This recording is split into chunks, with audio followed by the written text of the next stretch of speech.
So, once again, we find ourselves in an interesting situation with plenty of litigation. I can make a rhyme anytime. This week, we're going to be talking about some really interesting topics where we're going to be going over Amazon's supposed Tomb Raider series, which is dead in the water because somebody just wasn't doing their job even though they got a bunch of money to do it. We're going to be talking about a lawsuit going on with Diamond Distribution because apparently they don't know how an auction works, which is hilarious to me. Yeah, it's going to be an interesting week to discuss. Plus, we've also got Mike reviewing another Netflix show that might be incredibly cringe, as if we didn't have enough of that already. So, let's go ahead and get right to it. Ladies and gentlemen, welcome once again to another episode of On the Grind.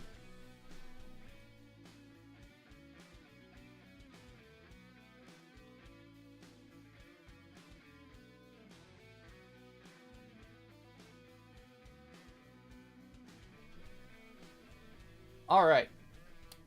Before we get into things, just as I'm attempting to do every week, but I don't always succeed, I'll let you guys know who is here with me this week. My name is, of course, Micah Curtis, the head of Grindstone Hearts. With me is my social media manager, Serena. Is she alive? Serena. I hope she's alive. Oh, we She's killed here, her. guys. We promise. Hello, I'm here. There we go. And I'm and my editor-in-chief, Mike, is here as well. Hello. All right, so to get us started, our review of the week, Mike actually has it, and he is going through a Netflix show called Adolescence. Mike, the floor is yours. Okay, so it's oh my goodness, where do I even begin? Let's start with the show itself. It's 4 episodes long, and each episode is roughly an hour, and I couldn't find anything more from it, so I figured that's it. Kind of ends on a real big fucking downer note, not gonna lie. So, episode 1 is the first day of the incident. Day 1. The intro comes in with a bunch of photos showing the protagonist. Well, not really protagonist, more the issue at hand. So you have the DI apologies. Let me quickly do something real here. Okay, so it opens with the Detective Inspector Bascom, or DI. That's how they call him. It's a very long ass title over in Britwong land. And he's talking to a lady cop named Detective Sergeant Frank about his son wanting to stay home from school. And how he mentions that he's having problems with this kid not wanting to go to school. And if his kid asks him, he's going to be the soft touch. So then it pans to a group of police vehicles coming in like they're serving a warrant for a speech crime. And then when they arrive, like 6 or 7 vehicles later, SWAT breaks in and then begins searching for something, forcing everybody to the floor. The mother, father, the daughter, they're looking for somebody. And they find this kid, Jamie Miller. And the entire family is suggested to be like lower middle class based on their accents. After ensuring he has clean pants, because of course he pissed his pants, they take him in and explain his rights, then book him. So far, the first episode is treated with an unbroken camera effect, which I actually found rather neat. So it's like they actively followed everyone. There was no cuts, which is less interesting now than before when you had like an actual like physical limit with like 28 millimeter, where I think the longest you can make a scene was like 40 some minutes. Anyway,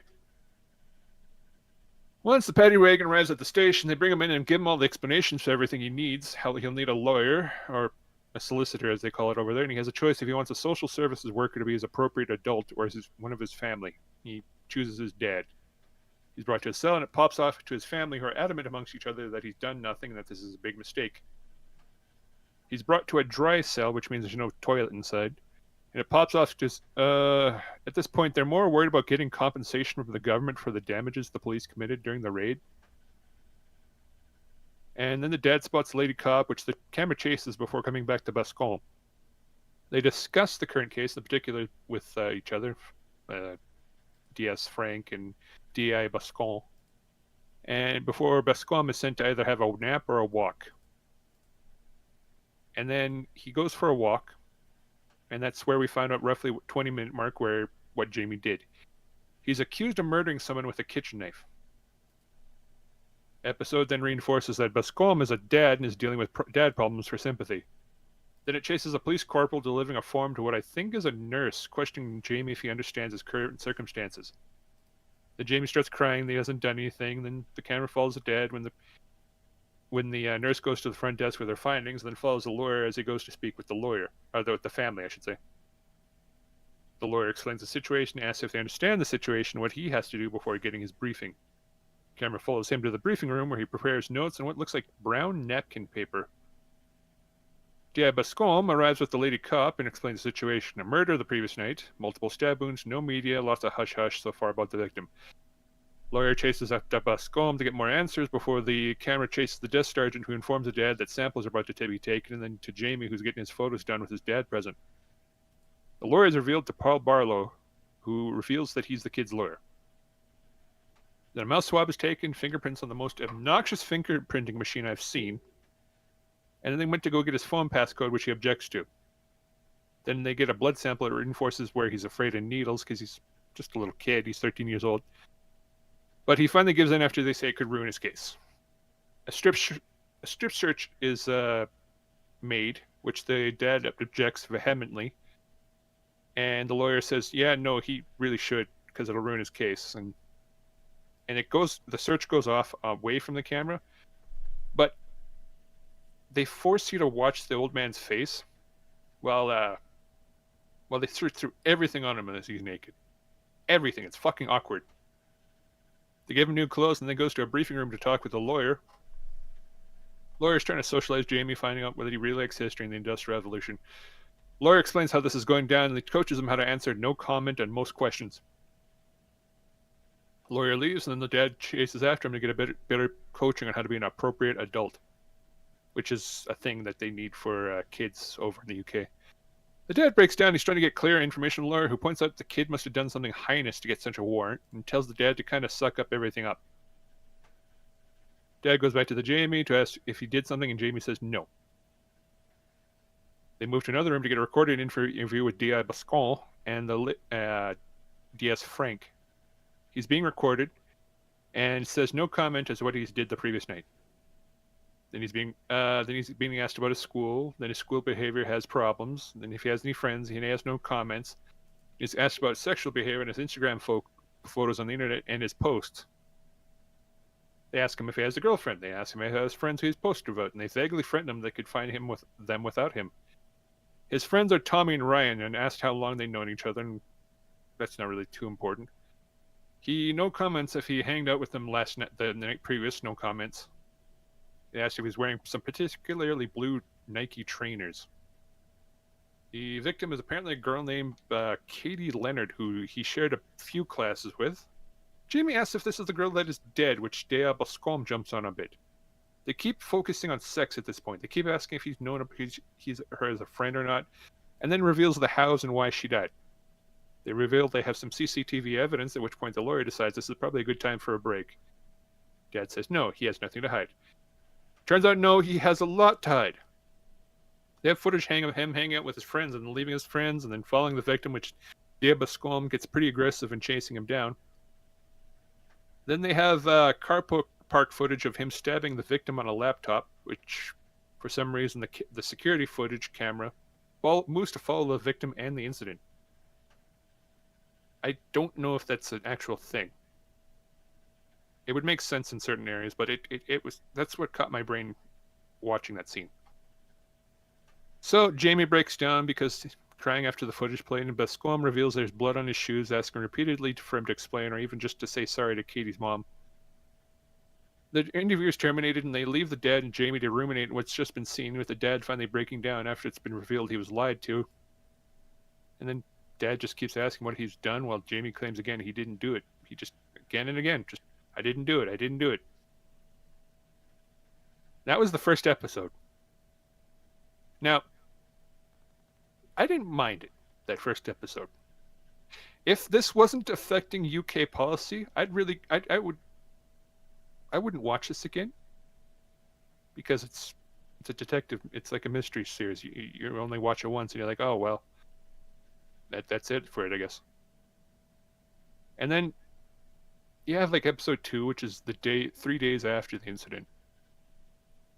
It opens with Bascom standing outside a flower memorial, moving into a school, getting ready to interview people. But then the camera pans to Tommy and Roger, his friends, who discuss the things around the case so far.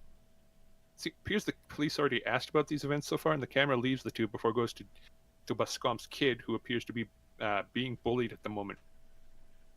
Then opens to a pair of teachers who are more worried about the cost of the incidents than it actually happening, which is actually kind of realistic, if you ask me. Then the camera moves to another pair of students who are yapping about it before coming back to Bascom, interviewing a girl by the name of Jade with a teacher in support. She's Jamie's best friend who keeps trying to turn the conversation back on Bascom. She then gets mad at the conversation before leaving. Just leave, no answers. Just fucks out of there. It's kind of awkward, but understandable.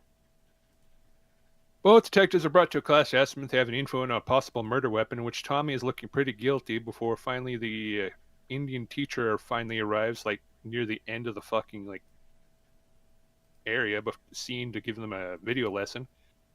The camera follows two detectives as they try to figure out what to do, as they don't have a murder weapon or a motive. The elementary school teacher that's been leading them around starts explaining how well she knew Katie, and keeps offering way too much information on literally anybody and everybody in the school. Like, she's just unprompted. She's just like, you can have any names and addresses of anybody you want. I'm like, I feel like this is like a violation of so many fucking policies over in like America land. Anyway, so they had the class with Bascom's kid in it, and a couple of idiot kids tease him. Bascom is about to ask the class some questions before someone pulls the fire alarm, and everybody evacuates the basketball court outside. Bascom moves to question Jamie's history teacher, Malik, who fobs off any questions before Bascom leaves disgusted. Camera pans to Jade, who then jumps Ryan and then beats him bloody, accusing him of killing her friend. Ro gets teased for it before Bascom moves to ask if he can ask Ryan any questions while Tommy's trying to sneak away. Tommy just manages to fucking sneak away out of this entire plot now that I think about it. Anyway, school gets unevacuated. They follow Bascom as he and Frank go to ask questions of Ryan. Bascom establishes some rapport with Ryan, who asks him if he was popular at all with the girls. It should be noted that these are 13 years old. Everyone is 13 years old that's being questioned so far. Ryan is being asked if he had information on Katie or Jamie's feelings. On being asked for the murder weapon, Ryan zips off, trying to escape the police back to class. Then it cuts to Jade being asked a question by a teacher who brought her to a classroom, who by the teacher said, like, you should have stayed home. Jade wants to know if she's trouble. She thinks she's stubbornly refusing to answer questions as to why she attacked Ryan. Jade is adamant she has no friends anymore and then leaves when she thinks she's being offered a shrink to talk to. Camera follows Bascom's son Adam, who is looking for him and asks to talk with him privately. A room is found. Adam's trying to get Bascom to understand the net side lingo better. And it turns out that he brings up the manosphere and the Pareto principle, which Bascom doesn't understand. So, on the Instagram posts, Adam points out that Katie called Jamie an incel on Instagram, and Bascom is like, what the fuck? He's 13. Who isn't celibate? But it turns out Adam is trying to explain to his dad that Katie's trying to say he's being called a forever virgin, and Bascom just isn't getting it. Adam managed to explain the differences between the emojis, and from his perspective, Katie was bullying Jamie with them and getting a shit ton of those fucking hearts and likes on that on Instagram. And then Bascom calls Adam his son, and then he points out that he was never called his son before.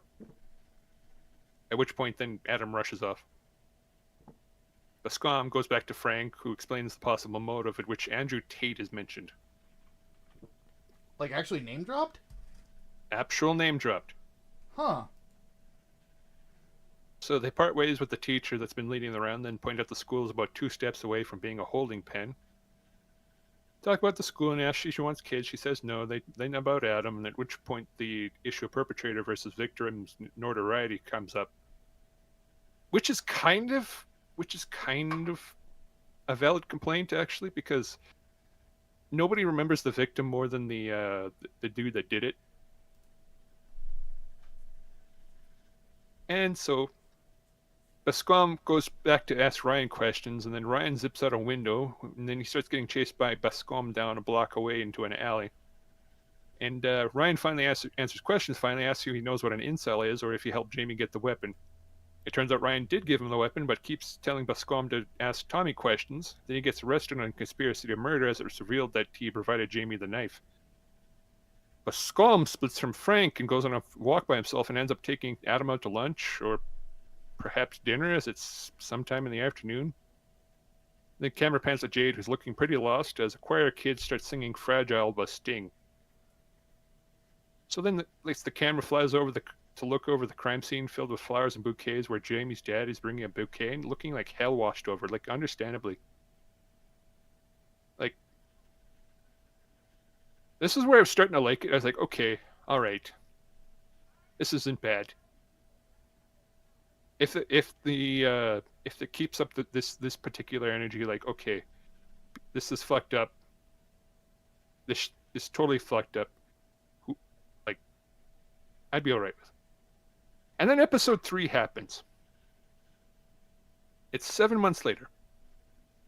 It opens up with a clinical psychologist by the name of Brione Arston holding up her ID badge to a camera gate before heading into an elevator that arrives instantly at the level she needs to go to speak with a security guard she gets in kind of in a weird argument about prior psychologist visits with. Jamie's put in a questioning room where she gets some hot chocolate for Jamie with marshmallows put into it by the psych. While this is happening, it appears some kid is causing problems as guards rush to go deal with that while this guard brings the psych to Jamie. She seems to have decent rapport with Jamie, offering not only the hot chocolate, but the epitome of British cuisine. Half a cheese and pickle sandwich. Anyway, cheese and pickle? Cheese and pickle. That's a thing? Yeah, cheese and pickle. Bro calls them butters. Before have some weird cuisine. They still eat like it's 1940. I Bro, it's let it go. The planes weren't going to come anymore. It's okay. Then they talk about his grandparents and how she doesn't understand the lower middle class lingo, and he accuses her of being posh. And yeah, it does turn out that she's kind of posh. So, to quickly understand what a posh is, it's people that are descended from landholders over in Britain, like the people that legally own the land as opposed to rent the land. And they have a lot of money. So, conversation returns to her talking about his dad and how his dad and granddad's behavior is masculine, and she tries to define what is masculine. So Jamie gets irritated by this line of questioning and points out how this visit just seems like bullshitting and to try and get him to talk. He wants to know about the notes what this lady's taking about him, but she's adamant that she's only taking notes for his pre-sentence report. They asked him about the fight he got into, and he doesn't really mention it. He's just like... Where she gets my hackles up is where she asks him how being a man feels like. But, like, specifically leading through other topics. He wants notes, she doesn't want to give it. Keeps asking about his dad. He points out he's a bit of a ledge as a plumber, but nothing really exceptional other than the time he pulled down a shed while he was pissed off. Which led into talking about how his dad liked all sports and how Jamie's basically the opposite, with how his dad took him to soccer once, cheering him on, but then seemed to get ashamed of him when he got fucked up. Jamie looks rather put out by this, and Sykes seems to reinforce it by asking how he felt when his dad was ashamed, and he's like... And then Jamie points out, like, why don't you just ask questions like normal people? Why can't you just say, like, oh, your dad wasn't ashamed, and she's like, oh, I don't want to lie. I'm just asking him why you feel like that way. So he gets really irritated at all get out by this line of questioning. Jamie feels like he's not good at anything. He asks why he's in there. He starts at the it's a something called a training center. It's a weird way to call a juvie. And so he starts going a bit nuts over the fact that everybody in there seems insane. Then he goes ballistic when he throws this whole cup of hot chocolate after being asked to sit down. Guard arrives and she takes a moment to step away to get more drinks as he apologizes profusely. As an aside, the line of questioning was rather irritating at this point. It's like she was trying to get this kid to be pissed off. So she goes to watch him through the security camera, and the guard is trying to ask her what she's seeing, and she's kind of fobbing him off and just trying to watch him. And then she's returned, and she starts being very aggressive with the questioning about masculine behavior around women. She asks if his dad's friends are women, asks if any of his friends are women, and he starts thinking that she's calling him gay. Then she proceeds with some really absurd question about what he thinks he should be allowed to be done sexually at his age. What the fuck kind of show is this, dude? Like, right? Dude, this show sexualizes these like underage characters way too much. Like, these are fucking children. So yeah, after a bit of back and forth, he offers touching and kissing and heading to the movies, and he lies about his experiences. It's rather uncomfortable, and then he claims he had touched and he'd seen two girls like with their tops off and allowed to touch them, and then he recants that, saying no, I just saw photos of two girls, and it turns out there was a dude that took Katie's photo, and then with her topless, and then started spreading it around. And then the site keeps going in on how it makes him feel to have seen them. It's like, oh, do you feel powerful? Does it make you feel like strong? It's like, Yo, this would never happen in America. There is no way you can get away with doing this to a minor in America, even at a correctional facility. So this leads into an argument question of whether he's attractive, and he's adamant that he's ugly. I don't know dude faces, but he's not bad looking kid, I guess. He's just a 13-year-old boy. I don't care. So an argument has started as the question keeps asking how he feels about being ugly, and he gets increasingly agitated, both flipping out and throwing the chair he's on. Then he gets mad at the apparent display of power she had over the guard and tries scaring her. For a hot minute, he paces until he calms down again. Then she goes on about his Instagram account and how he follows a lot of women, and asks why he posts pictures of himself up with his friends. And he says, no, I don't post them up. My sister tags me in these. Proceed to ask about Katie's post on his Instagram, and he leads the way by pointing out that she's a bit red from him acting up, teases her for being scared of a 13-year-old boy. Then she asks him to translate the emojis like they're hieroglyphics. To be fair, they kind of are. Katie accused him of being a part of a truth group that he wants love, won't get it. Red pill exploding is similar to the truth group, which means that, an 80-20 thing where 80% of women are attracted to 20% of men. He supposes she posted all these because he thinks he's ugly. Then he says he doesn't kill her. This sounds completely unrealistic to me. Like, no 13-year-old is doing the shit that is being described in this show. No 13-year-old is watching fucking Andrew Tate, much less knowing what the manosphere is. So then he says he didn't kill her, the video's fake, it's all fake news, and then gets kind of smug as if he has any power here, like he'd admit something important. Turns out he asked her to the fair after the photo leak because he thought she was weak. She laughed at him for not being that desperate and then bullied him. Keeps dancing on the fact that he didn't touch her after killing her, at which point he eats that sandwich while the sake takes us in. He points out this is her last visit, and he loses his shit after asking if she likes him as a person. She's dragged out screaming while it focuses on her being sad and plaintive, recollecting herself.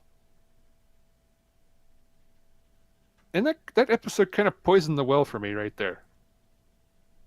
Because there's a certain line of questioning where if you ask anybody about it, I feel like the only rational response is just to get fucking mad about it. And I swear to God, most of those questions were designed specifically to get that response, is to be fucking chapped as out. All get out. Also, those questionings are completely inappropriate to be asking any minor. So yeah, that kind of poisoned it for me, because I was like, okay, all right, Rena tasked me with this. I'll figure this the fuck out. So episode 4 is 13 months later. Opens with a shed, and the dad is putting a lawnmower away, and it follows him for a bit. Turns out it's his birthday, and he's getting a full English for breakfast. So that's a full English is probably one of the greatest fucking English foods ever. It's bacon, it's eggs, it's some tomatoes, some mushrooms, it's some hash browns, piece of bread, some black pudding, and sausage. It's a whole English breakfast. Anyway, back to the fucking show before I get off of that, because I kind of want to make one. So, after a bit of frisky molesting his wife, she chases him to go open his cards. Gets one from his dad with $5 in it. Then he gets one from his son, who drew his face on the outside. And then his daughter points out his van got vandalized with nonce on the outside. Like, misspelled even. Nonse. Mal goes to call the cop they have contact with, while the dad gets a hug from the daughter and then goes out to get stuff to clean the vandalism. Dad and Ma have an argument over moving to Liverpool and her mother getting him work. Moving to Liverpool would be a real bad mistake in this case.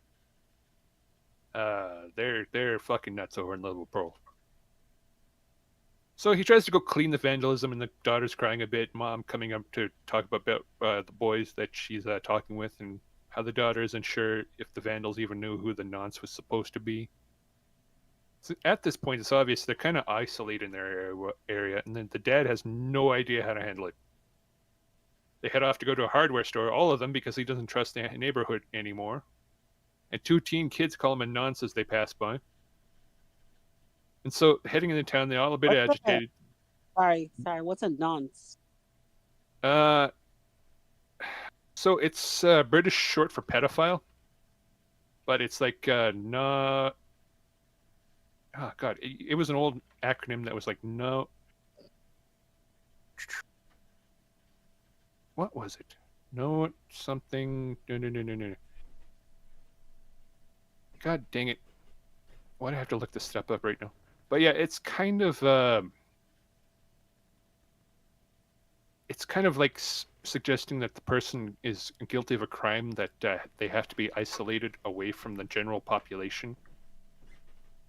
Not a normal communal experience is what it's long for. I should say short for. It was a designation for putting pedophiles away in prisons to keep them from the general population, because they tend to get their asses murdered. Quite understandable. So they head into a town. They're all a bit agitated, and he tries to lift the spirits back up, and it seems that they're all doing therapy. Then they start planning their day and where they want to go for the day, because it's his birthday, and they were going to go watch a movie, get some Chinese food, and they're reminiscing about the time that he ate shit while dancing in bowling shoes in a gymnasium. Don't dance with bowling shoes in a gymnasium. They have no grip on purpose. So this was like the most normal bit of conversation in this entire series. So finally, they arrive at the hardware store, and he asks around for some stuff to get the paint off. And so he asks an employee, and then he gets clocked by the second employee as the father to Jamie, who turns out to be one of the conspiracy theorists and is a bit too creepily into the case. And he suggests, "Oh yeah, I'm on your son's side, and if you get a GoFundMe, we'll support him." So The dad starts getting real hollowed out at this point.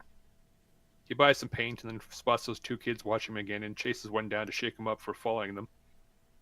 Then he proceeds to take the paint he got from the store and then pours it on his van in a splattery fashion, just splattering it all across the left-hand side of his van. And then he was having a real one. So he just wanted some like spray paint or something to clean off the spray paint. So instead of buying like some cleaner or whatnot, he got some fucking a can of blue paint, and then I guess he was gonna like go home and paint it, but he just had a real one and just took the whole paint can and just splattered it across the entire left-hand side of the van. And so he starts getting bothered by store security for making a mess in the parking lot. And the ride home is really fucking quiet. Neither the daughter or mother is able to understand what just happened, understandably. The day does not appear to have been saved. So they get a call while in the van, and it's Jamie. It's fucking Jamie. And a bit of back and forth between them goes through as what's being done on this day. So Jamie finally decides to switch his plea from not guilty to guilty. But it becomes apparent that he only admitted to this because he thought he was only talking to his dad. And then he apologizes, like, profusely. Over and over again before hanging up. Because, well. But yeah, Dad is very obviously roughed up here, while the two ladies are left to deal with their own emotional damage before Dad goes off to figure what he's going to do. And then Maz breaks down a little bit. And they're trying to get back to normal, but there's just no having it. The weight of it all is just pressing down on them. And then they have an argument over what the pressure has been doing to them. Then she kind of points out that Jamie had a habit of just coming home to the computer and just staying there until 1 a.m. and just not talking to them. And then she kind of accuses the dad of being the reason why Jamie has an anger problem. And the therapist said not to point blame as to who caused like the fucking anger problems and whatnot, because the dad had to deal with the weight of being beaten as a kid and his viewpoint of how he felt of having a crap son, and like how Jamie was a good artist kid in spite of how much he sucked at soccer. Like, this entire section seems set up to attack people's right to computer privacy, honestly. Except maybe they should have done more, and he believed Jamie, and he said that he believed Jamie until he saw that tape. Wished it was the mod to have gone in and seen it, but she's adamant that he was the best choice for the situation. The daughter comes in, she's wearing a bit of fine clothing, but also points out if they move, people will just find out bit by bit anyway, and it'll just happen elsewhere, but worse. So far, the daughter's like the most reasonable about this whole situation. Then they make amended plans for the day to stay in. Then the song Through the Eyes of a Child by Aurora starts playing as the dad goes into Jamie's room, and then the dad breaks down and starts to bawl before he tucks in a teddy bear to sleep in the bed. And that's how that episode is. And it's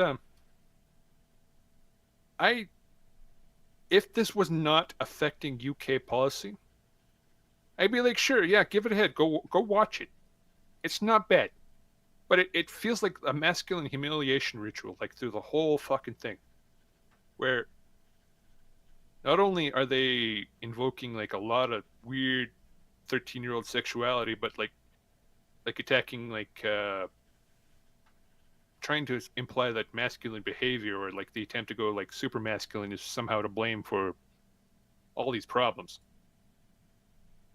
And yeah, it's if it was not affecting UK policy, I'd say go ahead and watch it.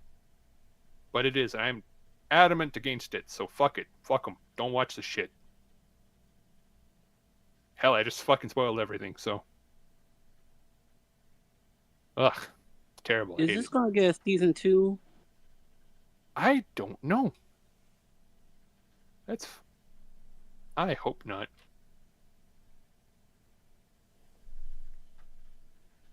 Yeah, it doesn't necessarily sound like the best time. God. April 9th. 2025 Deadline reported that Netflix and Plan B Entertainment were in talks about a second season in the series. Why? No. Maybe if they catch fucking Tommy, because Tommy somehow managed to escape the fucking cops. Ugh.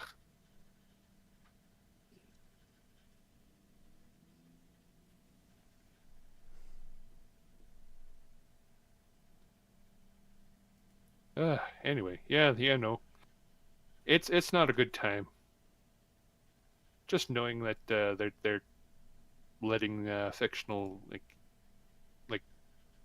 fictional fucking like series affect their fucking policy. It's ridiculous.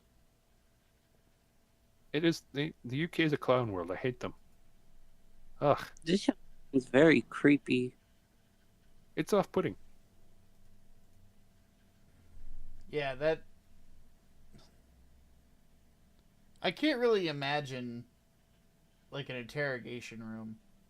You got this kid in here that stabbed somebody. And you're like, hey, kid, does your dick work? Like, really? That's what we're doing here?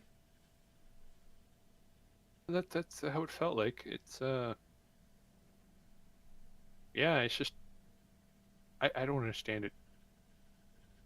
I mean, it was very thorough by fucking British procedural situation, but like, nah, I can't recommend it at all. Ugh. Well, Netflix is 0 for 2 over the last couple of weeks.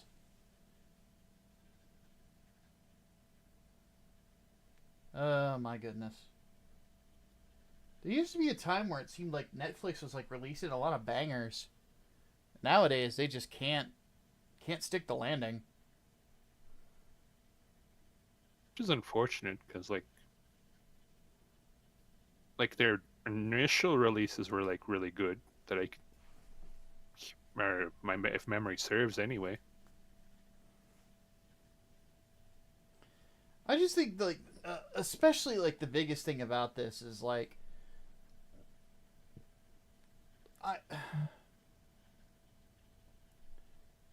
I don't really see like individuals like Andrew Tate being that much of a threat to the world. They're just stupid, cringe people saying stupid, cringe things on the internet. Mm-hmm.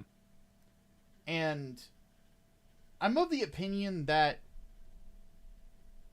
the smarter thing to do is make fun of them as opposed to consistently fret about them.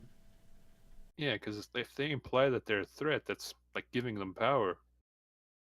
It's the most ridiculous thing ever is to be like, oh goodness. You person over here, I'm afraid of you.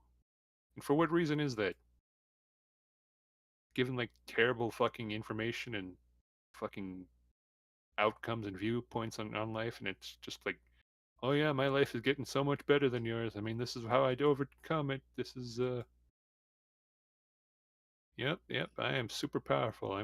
Ugh. I'm rambling. I hate it. I hate yapping. It's terrible. Somehow this is Rena's fault. Mm. Actually, this is kind of your fault because you did suggest it. Yeah, but don't blame me.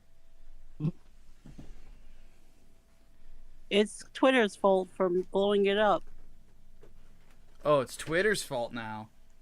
Ah. Yes. I am an innocent fly. Oh, goodness. All right. Let's get into our topics for the week. So to start this off, oh my lord. So I had completely forgotten that Amazon was going to be paying for a Tomb Raider series. And same to bitch. Yeah, and I'm like, okay, well, admittedly, I was never the biggest Tomb Raider fan. Like, to be honest with you, I played the early games on the PlayStation. I kind of thought they sucked. I'm probably going to catch some shit for that, but I really didn't think they were good. Some of the later ones were a little bit better because, just gameplay-wise, they were just a little bit more fun to do. But I don't know. And I played the ones, the remake. The one that, basically brought up 1,000 essays about ludonarrative dissonance. Which admittedly, they weren't wrong. I didn't think it was as big of a deal as some people made it out to be, because the game is still fun to play. But I can understand the argument. It's just I don't agree with the severity. Basically, is all I'm saying. Before anybody wants to fucking murder me over having an opinion, which happens more often than it should on the internet. But anyway. So, but yeah, Tomb Raider is interesting because I feel like its popularity kind of just ebbs and flows. Like, just suddenly out of nowhere, we remember it exists sometimes. The last time that I had even, thought about it after the remake was they had done a top-down adventure game or something with it, with her and, some native dude or something like that. And then one of the DLC for it was the story was changed. If you download it to Raziel and Cain from the Legacy of Kain games. Oh, weird. Yeah, I regret not buying that, because that probably would have been a blast, because I love Legacy of Kain. But anyway, so apparently it was supposed to get a Amazon live-action series. So, that's the thing. But, apparently, they finally revealed plans in apparently last May. And they had gotten Phoebe Waller-Bridge to be the writer and producer. Apparently, she is the writer behind something called Fleabag. I'd never heard of this. It's probably a British thing, I'm assuming. But it 3 seasons. That's it. Yeah, I don't really know a whole lot about British comedies, admittedly. It's just not really my my thing. The British humor is very dry in a lot of cases. So it doesn't quite hit with me as other things do. Monty Python with British humor is enough for me, because they're absurdist. Yeah, absurdist. Like, Monty Python is basically British live-action Looney Tunes. Yeah. And that's what's great about it. But anyway, apparently this Phoebe Waller-Bridge character, she is apparently more known for being the person who was the co-writer of No Time to Die, which is probably the most divisive Bond film, I think, in a very long time. But some people are now saying that it killed the franchise. So that's not a good, thing you want on you. And then, apparently, she was the chick in the most recent Indiana Jones movie. The one everyone hated. I saw that, and I'm like, oh no. Not good. Not good. So, effectively, what happened was that they signed her up for an exclusivity deal back in 2019 that was worth $20 million a year.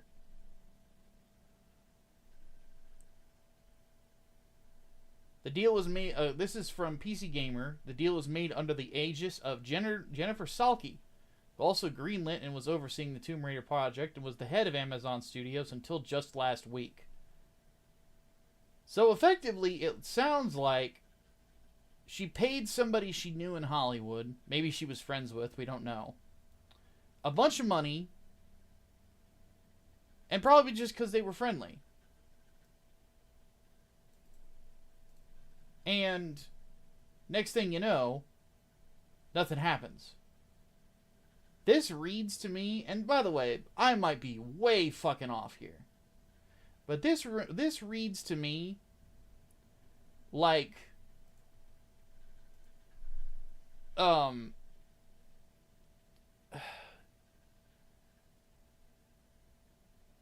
like just somebody finding ways to give their friends money at a studio. Honestly. Good old nepotism. Yep. And I have a feeling that somebody found out about a bunch of funds being misappropriated, and that's the reason that Salky got fired. Because Amazon Studios, over the last, well, oddly enough, over the last 5 years, they have spent a lot of fucking money. And I don't know how many great series they've honestly got out of it. They got Invincible. Invincible's pretty awesome. But then again, that's also, in my opinion, one of the greatest comic books ever made. So if you're even doing a semi-faithful adaptation of that, you're going to do pretty damn well, you know?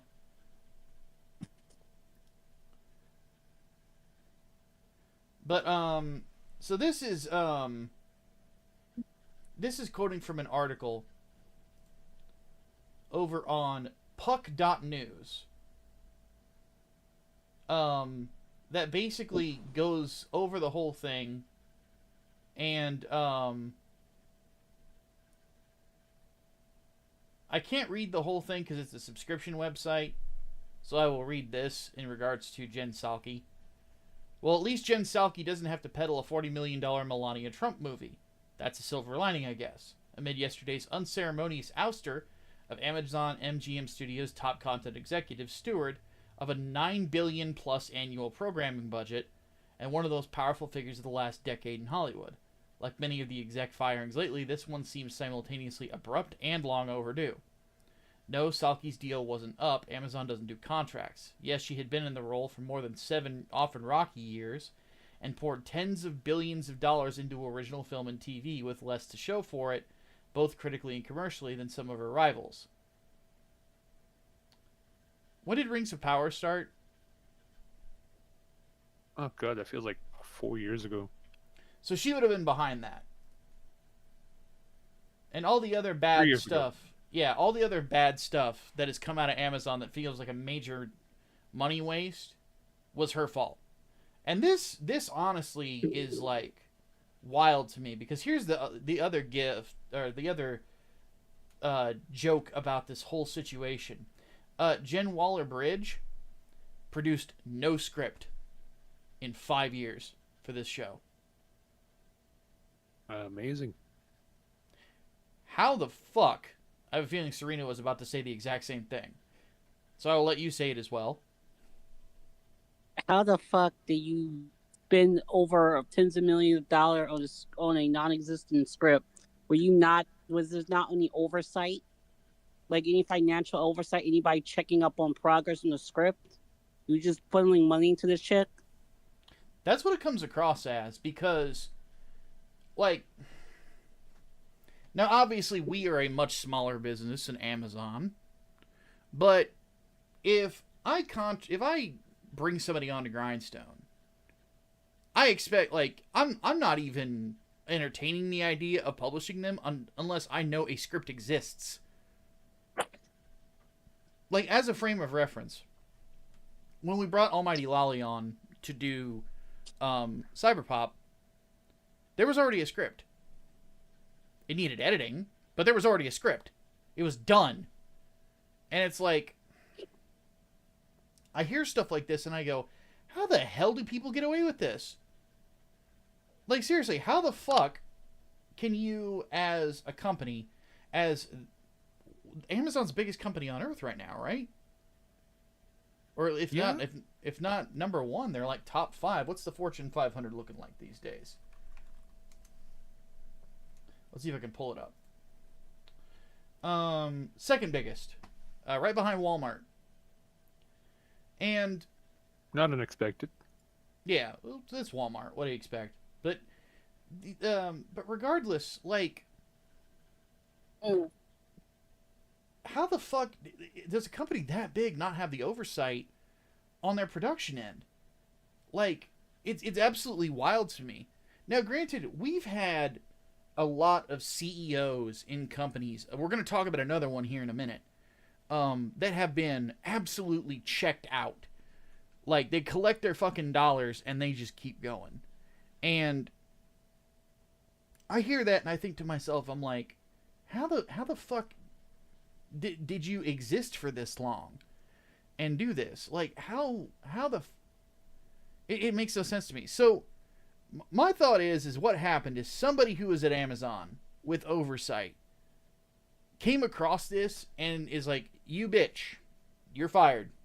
Get the fuck out. You're done. You're fucking done.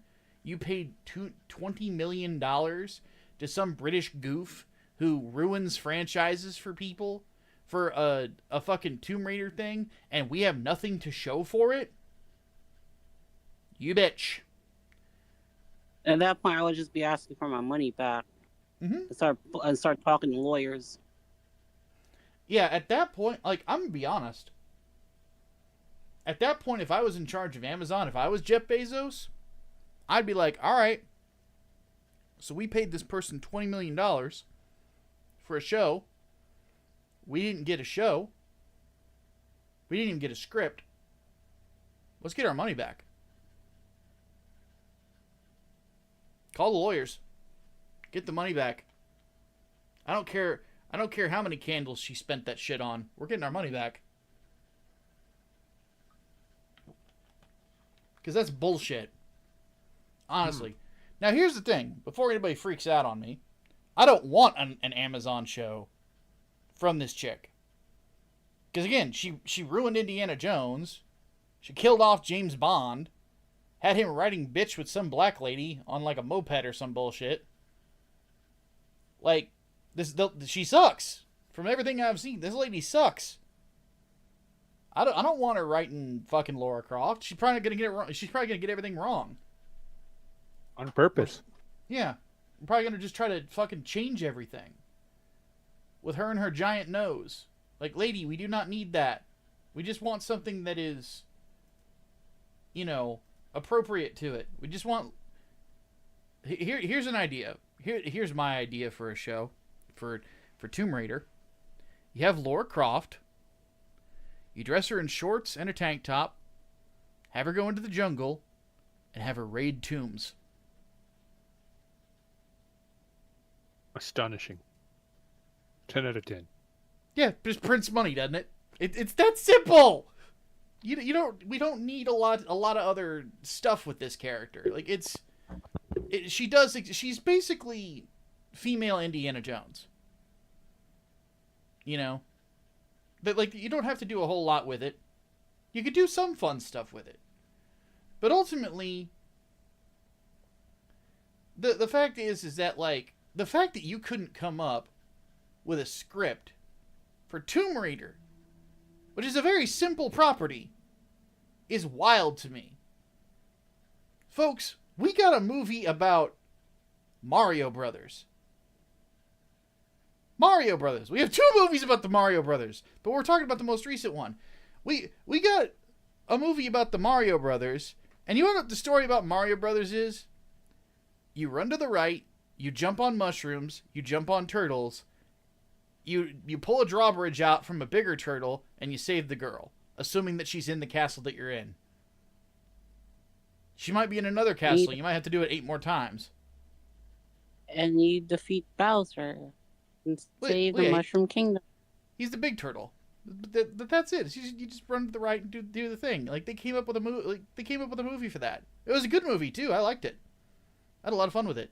Seth Rogen was surprisingly competent as Donkey Kong, of all things. Nobody thought Chris Pratt was going to be a good Mario, but he was. But regardless, like, I think to myself, like, what the fuck are we doing here, man? Why is this difficult? Like, why is this so hard? It's one of those things where it's like, I really feel like, I don't know what the fuck is going on in Hollywood, but I honestly feel like the amount of people there that have any sort of business sense have exited stage right. They either care too much about their personal politics, or they're just doing favors for their friends, thinking that they're never going to get caught. Look, folks. At some point, the caviar runs out. At some point, somebody is going to want to know who's paying the bills here. It might not be today. It might not be tomorrow. But at some point, they will come around and be like, "Hey, motherfucker, who paid for this?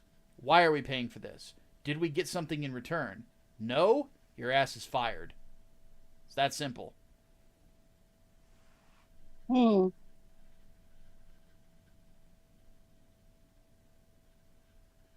Doesn't happen quite often enough, I'll be honest. Yeah. So, I have to say, I'm kind of mystified by all this. Like, when I read the article, I was like, what the, how the fuck does this happen? And at some point, man, we got to get to a point where somebody is like, hey, like, are we actually getting what we're paying for here?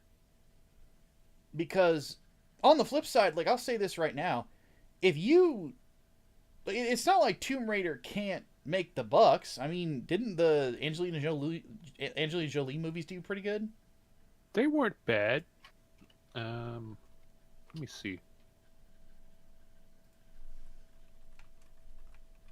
Okay, I mean, they had to do all right because, like, it fucking budget of 115, and in 2001 there wasn't any fucking marketing math, so that's $274. So yeah, they did pretty good. Oh yeah, and there was a more recent one too, that apparently made its money back at least. So Cradle of Life. Cradle of Life didn't make its money back, unfortunately. Oh, that's unfortunate. But the apparently the more recent one at least made its money back. Only cost $106 million to put out, made $275 back. So yeah, you made a little bit of profit there. Nothing too crazy, but there's clearly an audience for it. Oh, apparently this article is saying it was a little under. They apparently needed to recoup. They needed to make $275 million worldwide. They made $274.7. They're $300,000 off. Ugh, terrible. Well, wherever it's streaming, they paid for it to be streamed on their platform, so they probably made it back up over time. But still, regardless, I'm of the opinion that, like, if you put together a good, simple fucking Tomb Raider show, that's just, you know, have Lara Croft go raid tombs and shoot at people with those guns of hers, and have it be fun, and people will get behind it. You know, like, it's not overcomplicated. It really isn't. But some people just fucking lazy, man. All right, next topic. Disney actors need to shut the fuck up. Oh God, don't Yep. they? Just You are stop. dancing monkey. Do your jobs. It's one of those things where I'm kind of mystified by some of the things that get said, and why some people seem to think that people, like, really need to hear what they're saying about their characters beyond, you're going to have fun when you pay money to take your family to go watch this movie. That's it. So, here's a quote from Vanessa Kirby. Actually, wait. We're going to start with Johnny Storm. The actor told Entertainment Weekly, myself and Marvel Studio boss Kevin Feige were speaking about previous iterations of Johnny Storm and where we are culturally. Immediately, that's a red flag. He was branded as this womanizing, devil-may-care guy, but is that sexy these days? I don't think so. This version of Johnny is less callous with other people's feelings. So he's not Johnny Storm. One bit, I'll be honest. I want to say this right now to people out there that are listening. I saw Rob from Comics Explained say that what they were saying here sounded terrible. And Rob is like the eternal... what's the word I'm looking for? Chill. Mark? Happy guy. The Optimist? opposite of a pest. Optimist, yes. He's the eternal optimist. That's what I was looking for. Thank you. He's the eternal optimist. Always. He's optimistic about just about everything. He's such a nice guy, honestly. And you know what? Being somebody who can be pessimistic myself, I admire that. I admire the ability to be consistently optimistic. I wish I could do that from time to time. Not all the time, but from time to time. But even he was like, this is a bad idea. Because that's not Johnny Storm. Johnny Storm is a womanizer. And let's be honest. Yes, there are a lot of women out there that find womanizers to be sexy. It's part of what makes them womanizers. They have the it factor. They have the factor that makes women want to rip their clothes off and have sex with them. That's kind of the point. Like, the idea of him being less callous with other people's feelings.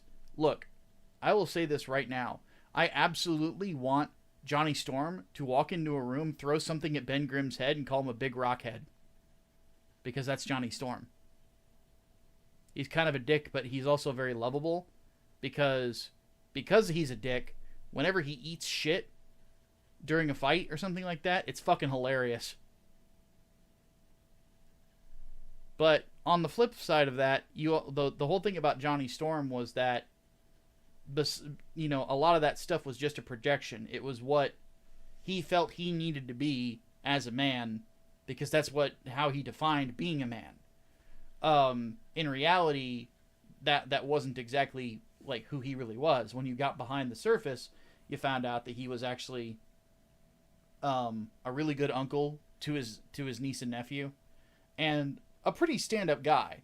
You know, like, he was best friends with Peter Parker. So, like, if Peter Parker wants to hang out with you, you're an alright guy, you know. I didn't know Johnny and Peter knew each other. I don't see them together in the comics. Well, that's because these days Marvel writers just are too obsessed with, like, just jerking themselves off. We don't really get the cool, like, relationships between characters like we used to. Like, yeah, Peter's always had, like, a really good relationship with the Fantastic Four. Always. So, like, he really looks up to Reed. So, regardless, the article also goes on to say, meanwhile, when Kirby took on the Invisible Woman, she went into it looking to figure out how to make her feel like less of a doormat than she was in the 1960s. She was never a doormat, though. Like, what the fuck? And she said, if you played an exact 60s Sue today, everyone would think she was a bit of a doormat. So figuring out how to capture the essence of what she represented to each generation, when the gender politics were different, and embody that today was one of the greatest joys of this. No, I make her a fucking girl boss. Oh. Well, that's the thing, is, like, they say, she said in it that, like, she's gonna try to, like, put a little bit of the Malice personality into it, like, shows shades of that, which, that statement could be a lot of things. Like, it's a very general statement, because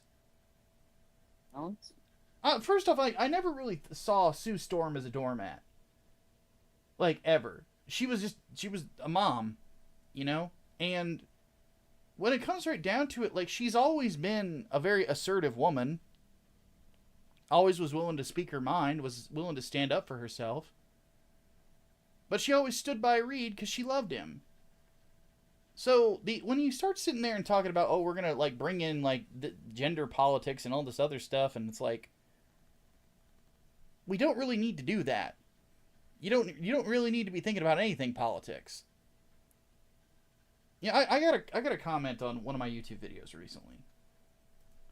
I'm gonna read it to you guys real fast. It's from a video I did called "No, the Punisher is not a villain," which was it was a response to a video to a video done by, oddly enough, Comics Explained, where he said that the Punisher was a villain, and I very much disagreed with that. But I got this I got this comment said, "I'm also a true Punisher fan, but I honestly wonder how you look at this character now that Trump is in office for a second term and what he's doing." My response was simple. I don't think about Donald Trump when I'm reading comics. Like, levels of fucking, like, stuck in someone's head to be... That's... Oh, God. Yeah, it's one of those things where I don't particularly care about anything political when I'm reading a comic or I'm playing a video game, stuff like that. You know what I'm thinking about whenever I'm playing Space Marine 2, because I play a lot of it? Smushing bugs. Yeah, squishing bugs is serving the Emperor. Suffer not the mutant to live. Suffer not the heretic to live. Suffer not the witch to live. That's what I'm thinking about. Because that's the point. That's what I do. Take heretic, kill heretic, simple as. You know? Ate the heretic, ate the bug. Nothing wrong with them, we just don't like them. Yeah, just don't like them. So, that's it. That's all you gotta do. So, I think about this as, like, I feel like, whenever I read stuff like this, I think, what the fuck is Kevin Feige on these days? Like, that dude, he went from batting 1,000, or at least close to it, to, like, batting, like, 100. Like, the amount of MCU films that have been good over the last however many years has been very minimal. And I was really looking forward to this movie. Honestly. Like, because I love the Fantastic Four. And I really did not like the movies that we got back in the 2000s. I hated them. Or dog shit. Yeah, they're fucking terrible. We know you're a baby, Rena. Big time, Babby.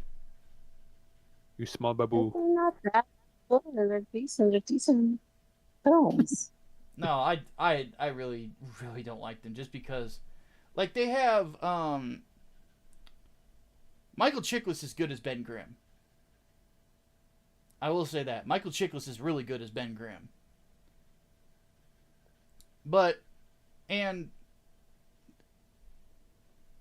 Like, the casting wasn't bad except for Sue Storm. Jessica Alba was cast as Sue Storm because Jessica Alba was popular at the time. She really did not belong there. So, but regardless, like, not to mention, you have the Silver Surfer.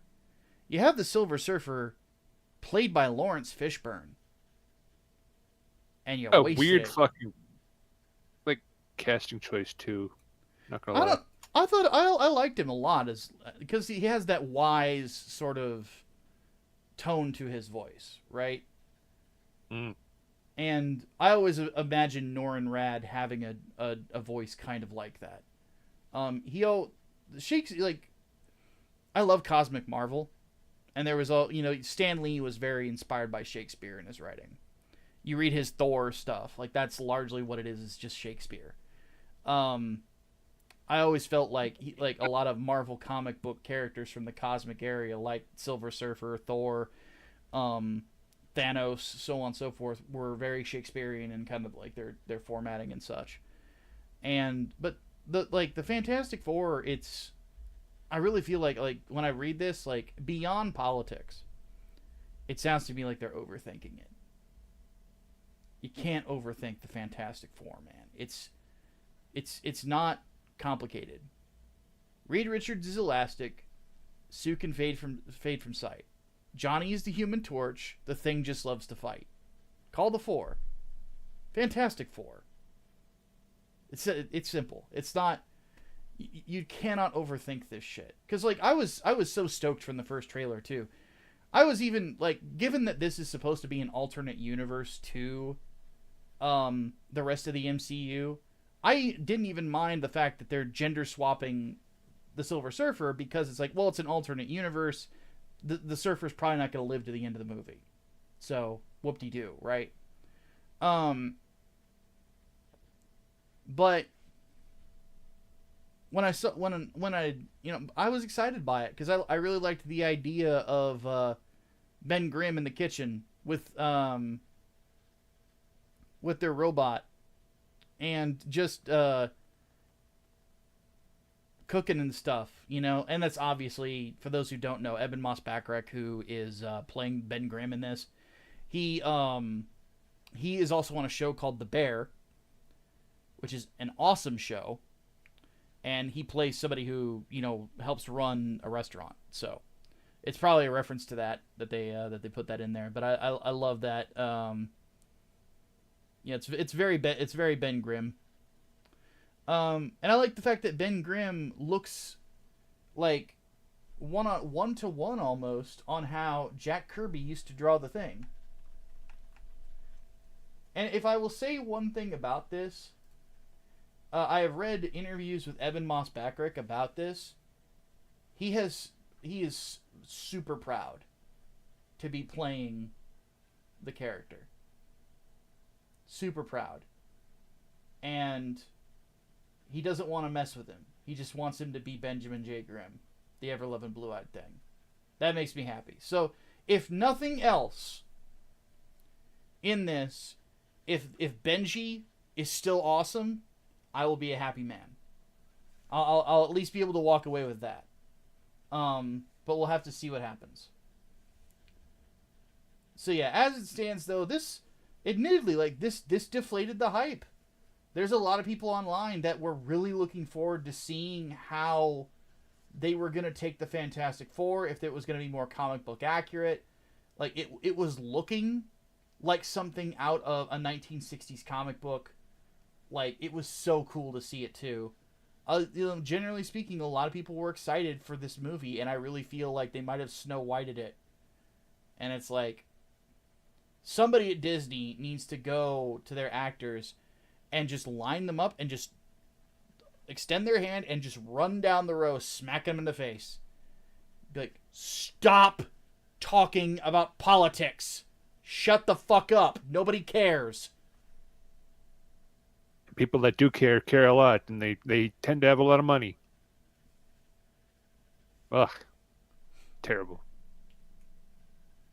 Finally, last topic of the week. This is an interesting one. We make fun of Rena a lot here. Because she's small babby. Yeah. But never forget, folks, we do also appreciate her a lot, because she also brings us a lot of interesting topics to discuss. Hello, yes I do. See? But you're also small babby. Exactly. I'm also small babby. But this was a really interesting one. So apparently there's some lawsuit going on with Diamond Distribution. This was one of our bigger stories that we've covered over the last year, because it really was the end of an era. The idea that Diamond Distributors was going to be, possibly shutting its doors, like they were filing for bankruptcy. Because if there was one comic company that got hurt the most by the pandemic, it was these guys. Well, they put their stuff up for auction, as you do whenever you file bankruptcy. And now they are trying to get out of being purchased by the top bidder. So, Alliance Entertainment, which is a distribution company that they distribute pretty much everything everywhere. This is kind of the interesting thing about them. They're a wholesaler. They distribute vinyls, they distribute movies, they distribute video games, all of this stuff. Like, if you want to know who's getting a lot of products out to places like Target and Walmart and stuff like that, how that's getting from A to B in all these countries, it is largely through these guys, through Alliance Entertainment. And apparently Diamond does not want to be purchased by them. My assumption, again, this is me theory crafting, so don't take this as read.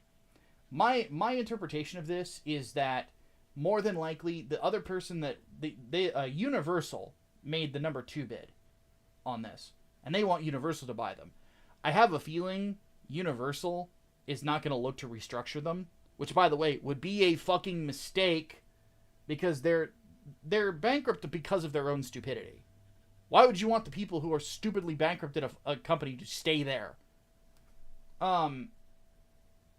Whereas with Alliance, honestly, the more I look into this company, the more I'm convinced that these guys would be better to be doing these comic book distribution because they're going to be looking to actually, make money.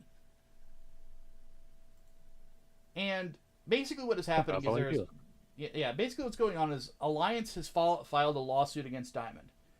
This is from thepopverse.com. In response to the April 5th filing, Alliance has now filed a lawsuit against Diamond, seeking a temporary restraining order to prevent the sale to Universal and Ad Populum. The filing argues that Diamond, and I quote, never engaged in good faith or arm's-length negotiations with Alliance, and had always intended to sell to Universal, despite Alliance filing a winning bid that the filing clarifies was for $85 million, $85,368,053, which is probably more than what they're worth. And on top of that, this complicates things because this is going to work against Diamond in this, is that one of the companies that had credited Diamond, extended them money, was Image Comics. Oof. They have filed paperwork with the court objecting to the sale of Diamond's assets, to Alliance, thinking that it might result in debts not being fully repaid. So this is making it complicated because effectively it seems like the credit, at least one of the creditors to Diamond wants them to be bought out by Universal because they think there's more of a chance that they're going to get their money back. From where I'm seeing with this, I'm mystified by the fact that this is happening the way that it is. To be honest with you, I really don't want Universal to have their hands in the comic book industry. I have no doubt that they're going to fumble it. Because what's the last positive move that Universal has made anywhere in the entertainment industry for a long time? That's a good question. God.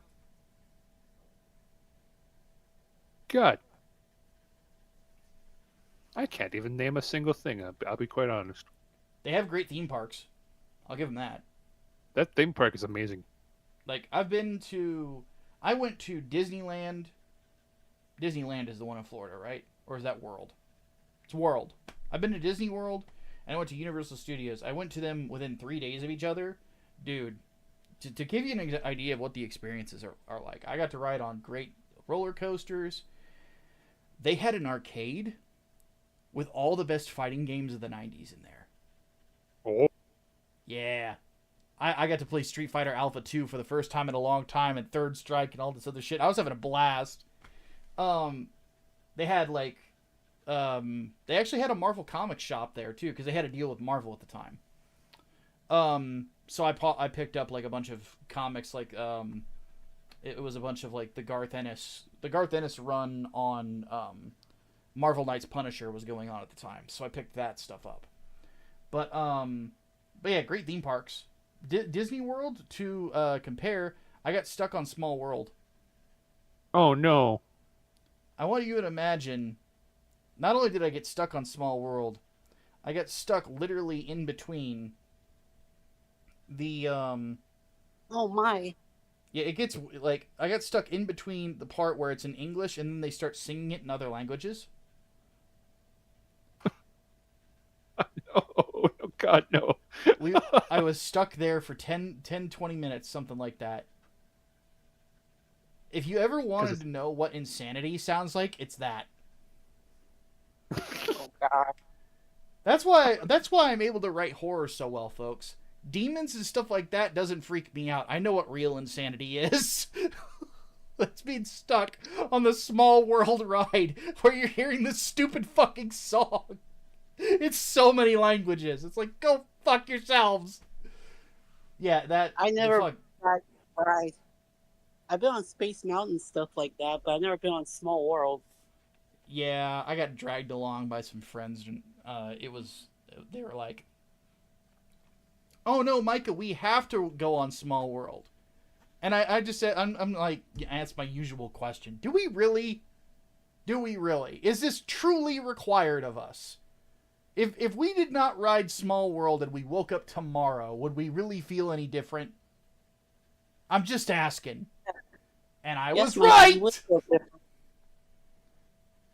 You also have one less hint of your sanity left. Not that there was much to begin with.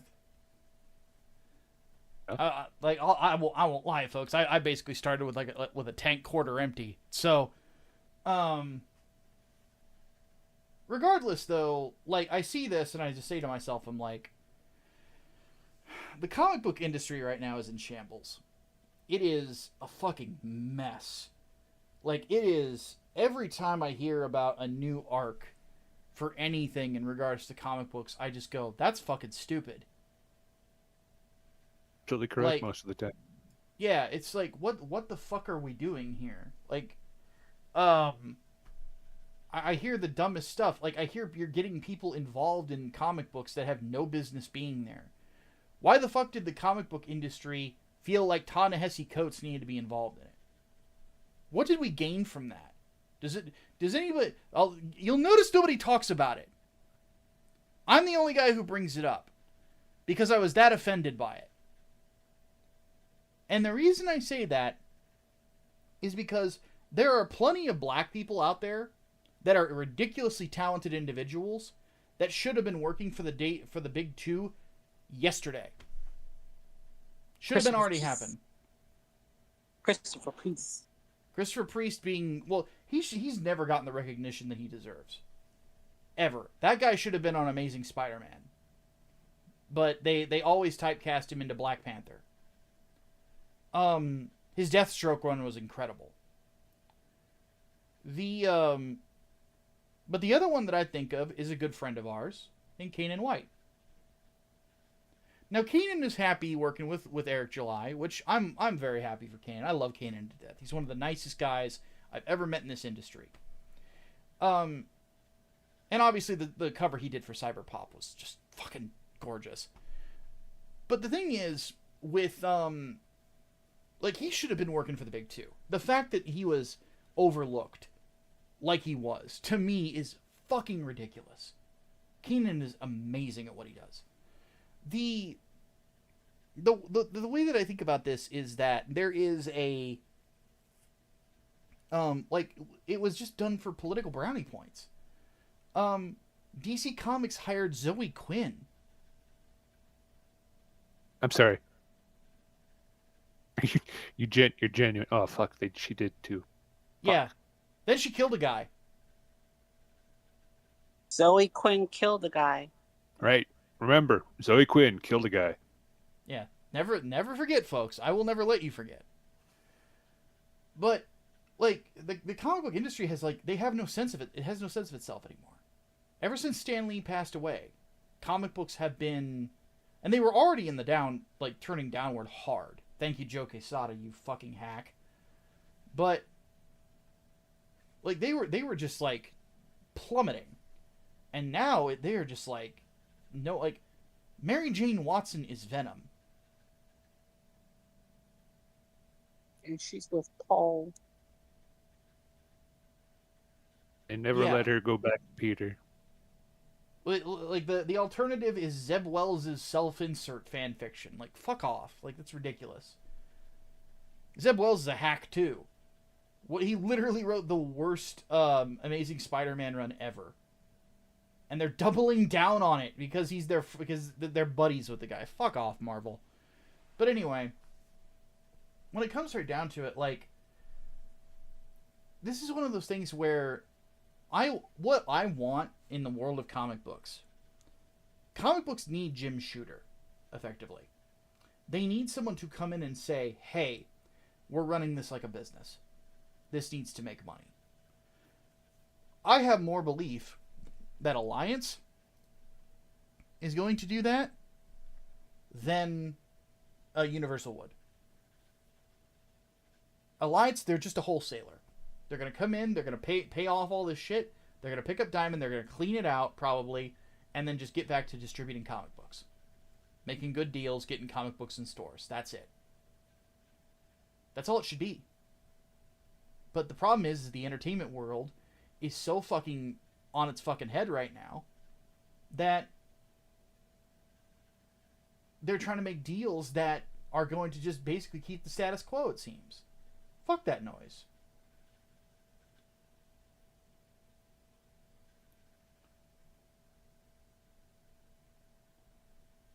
So we'll have to keep an eye on this story to kind of see what's going on. But goes without saying, Diamond is in trouble, no matter which way you slice it. Alright, folks. I'm ready for an announcement. Are you guys ready for an announcement? Oh, yo.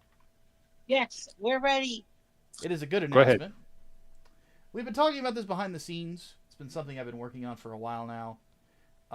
Obviously, Cyberpop is being produced right now here at Grindstone Arts. Obviously, we're working on getting Black Rhapsody on Indiegogo sometime soon. But another thing to mention is that yours truly, having not published any of his writing work in some years, because of outside forces, it's been a mess. But I am finally getting back on the horse. So, I want to announce to all of you who are in our listening audience, I will be putting out a new novella by the end of the year called Everything Went Black. It is another horror story that is within the Sleeveless universe that is going to follow a group of college students embarking on an amateur excavation is not the right word. An amateur expedition to a set of ruins that are buried underneath the British countryside. And what they find there is going to change them forever. If you're somebody that likes Lovecraft, if you're someone who likes Bram Stoker, this is going to be right up your alley. Because that is effectively like what I'm largely inspired by when it comes to writing these types of stories. So, keep an eye out. The book is about a third of the way done. And I am working on it almost every day. Today I'm taking a break because I've got a bad headache. And I'm just kind of powering through all my stuff today. So, and even then, when I say that, I will probably find a way to work on it. Because this is me we're talking about. But regardless, I wanted to make that formal announcement here on the podcast for you guys, so that you know that that is on the way. And the other thing about this will not be crowdfunded. This, when it is finished, we are putting it directly out there for people to buy. First on Amazon. We're also going to see if we can find a way to get it into bookstores like Barnes & Noble and stuff like that as well. We'll just have to do some logistics work. I'll sit down with Mike and Xavier to get the whole thing figured out. And Serena, you've already test read the first third of the book. What are your thoughts on it? I really did enjoy that. You have a good sense of atmosphere and build-up. The characters feel like appropriately their age. They're college students, so I'm not expecting them to be like the most wisest people on the earth. But they're also incredibly sympathetic, so they're not your stereotypical douchebag teenagers. Or douchebag college kids, I should say.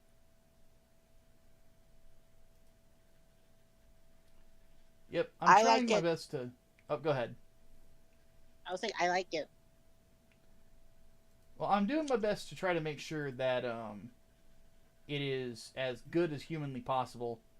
I have a pretty high standard for myself in regards to horror specifically because I really am of the opinion that horror as a genre can be incredibly deep if you allow it to be, and can be incredibly enjoyable. And the one thing that I will say right now is there is a I'm a big fan of like films like The Exorcist and John Carpenter's Apocalypse trilogy. I really feel like horror can be a clever thing. So I'm trying to make sure that I'm able to bring that about. Um so yeah, I want to say thank you, by the way, to everybody listening. Our last podcasts have been getting more views, which has been awesome here on YouTube. And hopefully we'll start to see more growth on other podcast networks as well. So for those of you who might be listening to this on YouTube, keep in mind we're available on Spotify, we're available on Apple Podcasts, and any other place where you can find podcasts at. And the audio versions of these shows, they are up every single Monday. So, something to keep in mind if you're a podcast listener, you want to listen to us when you're on the way to work or things along those lines, you have that option available to you. My preferred platform is Spotify. I like Spotify a lot because I'm always listening to music. So, needless to say, I just want to say we appreciate all you guys for helping us grow as a company. We're looking forward to putting out more stuff to you guys. I'm looking forward to getting more of my own stuff out there, getting my ideas out there. I'm really excited about it. I'm so excited for what Serena's got going on. I'm excited for some of the stuff that Xavier and I are working on together. Like, I'm excited for all of it, to be honest with you. So, and not just because I own the company. I really do feel like we got a lot of really cool stuff coming down the pipe. And I feel like in the next few years, we're going to be delivering you guys some impeccable stories. And can't wait for you guys to see it. So on that note, we're going to go ahead and bring this to a close. So my name is Micah Curtis, the President, CEO, Head of Grindstone Arts. I just want to say we love you all, and we'll see you guys next week. Bye-bye. Prick.